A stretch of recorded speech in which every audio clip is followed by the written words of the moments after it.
आज हम लोग थ्रेडिंग, ट्विजिंग एंड ब्लीचिंग के पार्ट 1 के बारे में डिस्कस करेंगे। ठीक है, नेक्स्ट क्वेश्चन है हमारा,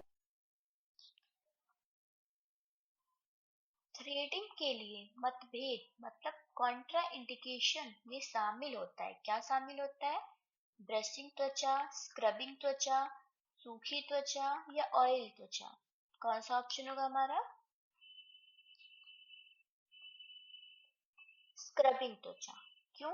क्योंकि थ्रेडिंग करने से पहले त्वचा की संवेदनशीलता की जांच करना सबसे जरूरी कदम है। स्क्रबिंग की गई त्वचा बहुत नाजुक और पतली हो जाती है क्योंकि स्क्रब ऊपरी मृत कोशिकाओं को हटा देता है। ठीक है, ऐसी स्थिति में धागा चलाने से त्वचा छीलने, कटने या अत्यधिक जलन होने का खतरा रहता है।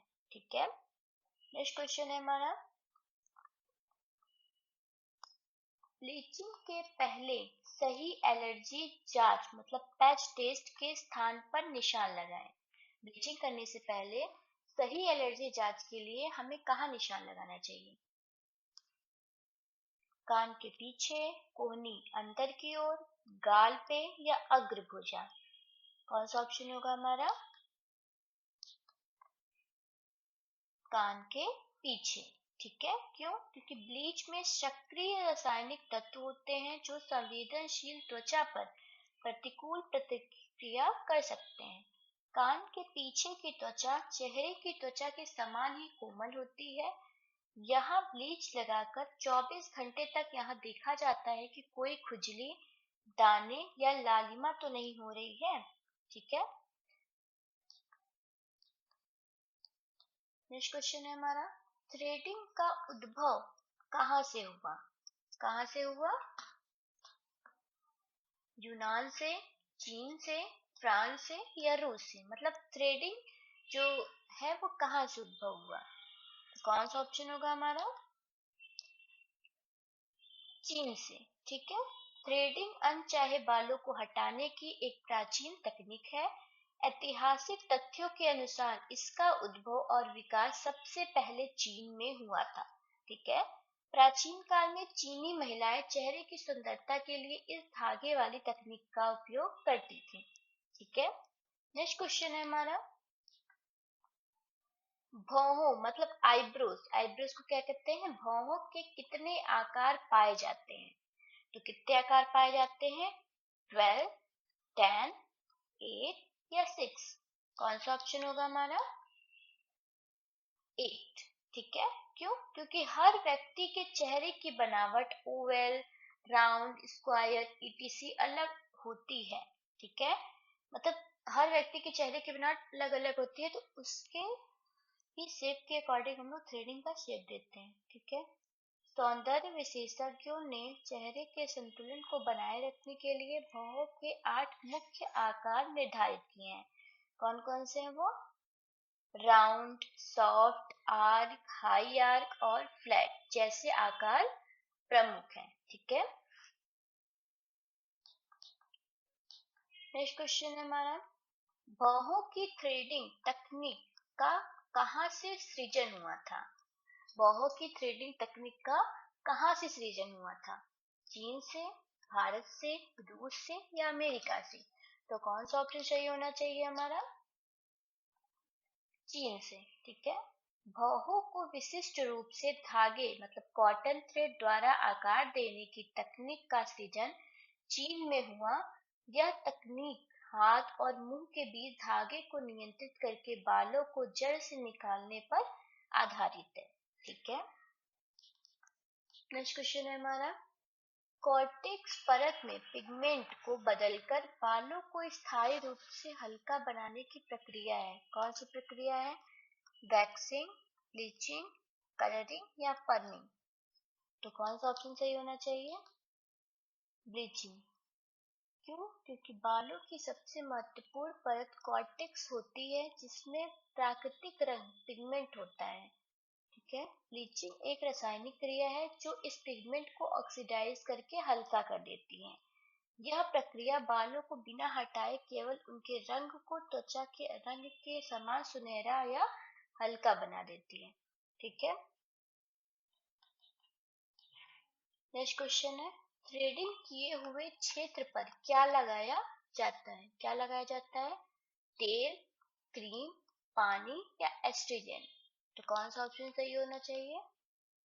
एस्ट्रीजेंट। थ्रेडिंग के दौरान बालों के साथ साथ त्वचा के रोम छिद्र भी खुल जाते हैं। एस्ट्रीजेंट लगाने से खुले हुए रोम छिद्र वापस सिकुड़ जाते हैं। यह त्वचा को ठंडा करता है, संक्रमण से बचाता है और दानों को निकलने से रोकता है। ठीक है। नेक्स्ट क्वेश्चन है हमारा, सामान्यतः ब्लीच कितने प्रकार के होते हैं? जो सामान्यतः ब्लीच होते हैं वो कितने प्रकार के होते हैं? 5, 3, 2 या 4? तो नेक्स्ट कौन सा ऑप्शन होगा हमारा? 5। क्यों? क्योंकि ब्लीचिंग उत्पादों को उनकी बनावट और उपयोग के आधार पर मुख्य रूप से 5 श्रेणियों में विभाजित किया गया है। कौन कौन से? Cream bleach, powder bleach, oil bleach, paste bleach और लिक्विड ब्लीच शामिल है। ठीक है। नेक्स्ट क्वेश्चन है हमारा, क्रीम आधारित ब्लीच में दो घटक क्या होते हैं? क्रीम आधारित ब्लीच में दो घटक क्या होते हैं? क्रीम और पानी या क्रीम और उत्प्रेरक, क्रीम और तेल या उपरोक्त में से कोई नहीं? तो कौन सा ऑप्शन होगा हमारा? क्रीम और उत्प्रेरक। ठीक है। क्रीम और उत्प्रेरक, एक्टिवेटर, जिसको हम क्या कहते हैं? एक्टिवेटर कहते हैं। ठीक है। क्रीम आधारित ब्लीच में क्रीम के साथ एक पाउडर उत्प्रेरक एक्टिवेटर मिलाया जाता है। यह उत्प्रेरक ब्लीचिंग प्रक्रिया को सक्रिय करता है जिससे बालों का रंग हल्का होता है। ठीक है।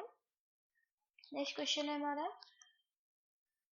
डैश ब्लीच पूरे चेहरे पर नहीं लगाना चाहिए। क्यों नहीं लगाना चाहिए? क्या क्या कौन सी ब्लीच पूरे चेहरे पर नहीं लगानी चाहिए? Powder bleach, oil bleach, cream bleach या तरल ब्लीच? तो कौन सा ऑप्शन होगा हमारा? Powder bleach. क्यों? क्योंकि शुद्ध पाउडर ब्लीच बहुत तेज होता है और चेहरे की संवेदनशील त्वचा को जला सकता है। इसे केवल क्रीम में मिलाकर ही सीमित मात्रा में उपयोग किया जाना चाहिए। ठीक है। नेक्स्ट क्वेश्चन है हमारा, थ्रेडिंग में कौन से नंबर का धागा प्रयोग किया जाता है? ये थ्रेडिंग करते हैं हम तो उसमें कौन से नंबर का धागा हम यूज करते हैं? 10 नंबर का, 30 नंबर का, 40 नंबर का या 50 नंबर का? तो कौन सा ऑप्शन होगा हमारा? 40 नंबर का। क्यों? क्योंकि आईब्रो और चेहरे की थ्रेडिंग के लिए 40 नंबर का सूती धागा सबसे अच्छा माना जाता है क्योंकि इसकी मजबूती और मोटाई सटीक बाल निकालने के लिए सही होती है। तो थ्रेडिंग के लिए कौन से नंबर का धागा यूज किया जाता है? 40 नंबर का। ठीक है। नेक्स्ट क्वेश्चन है हमारा, चेहरे से धूल को हटाने के लिए डैश का उपयोग किया जाता है। किसका उपयोग किया जाता है? पाउडर का, क्लींजिंग मिल्क का, तेल का या क्रीम का? तो कौन सा ऑप्शन होगा? क्लींजिंग मिल्क का। क्यों? क्योंकि क्लींजिंग मिल्क त्वचा की गहराई से सफाई करती है और रोम छिद्रों में फंसी धूल और गंदगी को हटा देती है। ठीक है। चेहरे से धूल को हटाने के लिए हम किसका यूज करते हैं? क्लींजिंग मिल्क का। ठीक है। नेक्स्ट क्वेश्चन है हमारा, ट्विंजिंग में वैकल्पिक रूप से गर्म पानी से तौलियों को गीला करके भी त्वचा पर क्यों इस्तेमाल किया जाता है? चेहरा साफ करने के लिए, ट्विंजिंग किए जाने वाले चित्र को साफ करने के लिए, बालों को आसानी से हटाने में या उपरोक्त में से कोई नहीं? कौन सा ऑप्शन होगा हमारा? बालों को आसानी से हटाने में। गर्म तौलिए की भाप से रोम छिद्र मतलब पोर्स खुल जाते हैं जिससे बाल ढीले हो जाते हैं और बिना अधिक दर्द के आसानी से निकल जाते हैं। ठीक है। तो हमारा नेक्स्ट क्वेश्चन है, ट्विंजिंग में एक बार में कितने बाल हटाए जा सकते हैं? ट्विंजिंग प्रक्रिया जो होती है उसमें हम एक बार में कितने बाल हटा सकते हैं? एक से अधिक या दो या बहुत सारे? तो कौन सा ऑप्शन होगा हमारा? एक। ट्विंजिंग प्रक्रिया में हम एक बार में एक ही बाल निकाल सकते हैं। ठीक है। चिमटी ट्वीजर्स की सहायता से। ट्वीजर एक समय में केवल एक ही बाल को पकड़कर जड़ से खींचने के लिए डिजाइन की गई होती है। ठीक है, नेक्स्ट क्वेश्चन है हमारा, ब्लीचिंग के मामले में क्लींजिंग मिल्क का उपयोग करने से बचना चाहिए क्योंकि यह बाल कुप को नुकसान पहुंचा सकता है, या शुद्धियों को नहीं हटाता है, या नमी को संतुलन बनाए रखने में मदद नहीं करता। इसके उपयोग से चेहरे का तेल भी साफ हो जाता है। तो कौन सा ऑप्शन होगा हमारा? इसके उपयोग से चेहरे का तेल भी साफ हो जाता है। क्यों? क्योंकि त्वचा का प्राकृतिक तेल ब्लीच के रसायनों से सुरक्षा प्रदान करता है। क्लींजिंग मिल्क इस तेल को हटा देता है, जिससे त्वचा अधिक संवेदनशील हो जाती है। ठीक है, नेक्स्ट क्वेश्चन है हमारा, ट्विंजिंग कौन सी दिशा में की जाती है? कौन सी दिशा में की जाती है ट्विंजिंग? बालों के विकास की दिशा में, किसी भी दिशा में, बालों के विकास के विपरीत दिशा में, उपरोक्त में से कोई नहीं। तो कौन सा ऑप्शन होगा हमारा? बालों के विकास की दिशा में। ठीक है, क्यों? क्योंकि बाल जिस दिशा में उगते हैं उसी दिशा में उन्हें खींचने से बाल जड़ से निकलते हैं। ठीक है, और टूटने या इनग्रोन हेयर की समस्या नहीं होती है। ठीक है, नेक्स्ट क्वेश्चन है हमारा, ब्लीचिंग क्रीम मिश्रण तैयार करने के लिए कितना पाउडर एक्टिवेटर उपयोग किया जाता है? 6 से 7 चुटकी, 8 से 10 चुटकी, 2 से 3 चुटकी, 4 से 5 चुटकी। ब्लीचिंग क्रीम जब हम तैयार करते हैं, उसका मिश्रण तैयार करते हैं, तो उसमें कितना पाउडर एक्टिवेटर यूज करते हैं? कौन सा ऑप्शन होगा हमारा? 2 से 3 चुटकी। 2 से 3 चुटकी हम पाउडर का यूज करते हैं। चेहरे की सुरक्षा के लिए ब्लीचिंग क्रीम में एक्टिवेटर की मात्रा कम रखी जाती है, अधिक मात्रा त्वचा को जला सकती है। ठीक है, तो नेक्स्ट क्वेश्चन है हमारा, गोरे वर्ण वाले व्यक्तियों को ब्लीच क्रीम हटाने के से पहले कम से कम डैश तक इंतजार करना चाहिए, जबकि क्रीम को डैश के बाद हटा दे यदि क्लाइंट की त्वचा का रंग गहरा हो। तो कौन सा ऑप्शन होगा हमारा? 5 मिनट 10 मिनट, 5 मिनट 10 मिनट, ओ सॉरी 15 मिनट या 10 मिनट, 5 मिनट या 10 मिनट, 10 मिनट या 20 मिनट, या 15 मिनट या 5 मिनट। तो कौन सा ऑप्शन होगा हमारा?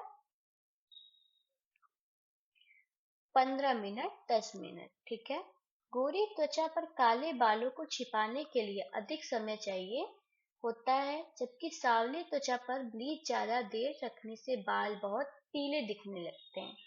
ठीक है, तो नेक्स्ट क्वेश्चन है हमारा, थ्रेडिंग की तुलना में थ्रेडिंग की तुलना में किसमें अतिरिक्त समय लगता है? किसमें लगता है? ट्विंजिंग में, ब्लीचिंग में, दोनों ए व बी, उपरोक्त में से कोई नहीं। मतलब थ्रेडिंग की तुलना में, मतलब थ्रेडिंग जल्दी हो जाता है या ट्विंजिंग? तो इसमें किसमें ज्यादा समय लगता है? कौन सा ऑप्शन होगा हमारा? दोनों, ए व बी दोनों होगा। ठीक है, थ्रेडिंग एक साथ कई बाल निकालती है, जबकि ट्विंजिंग एक एक बाल निकालती है, और ब्लीचिंग में क्रीम को सक्रिय होने के लिए समय देना पड़ता है। ठीक है, नेक्स्ट क्वेश्चन है हमारा, ब्लीचिंग का मुख्य उद्देश्य क्या है? क्या है? अपर लिप के बालों से छुटकारा, आईब्रो को आकार देना, त्वचा के टोन को हल्का करना, काले धब्बे को कम करना, थोड़ी के अनावश्यक बालों को हटाना। तो कौन सा ऑप्शन होगा हमारा? त्वचा की टोन को हल्का करना और काले धब्बे को कम करना। ठीक है, क्यों? क्योंकि ब्लीचिंग बाल को हटाती नहीं है, बल्कि उन्हें सुनहरा करके त्वचा के साथ मिला देती है, जिससे चेहरा साफ दिखता है। ठीक है, थैंक यू।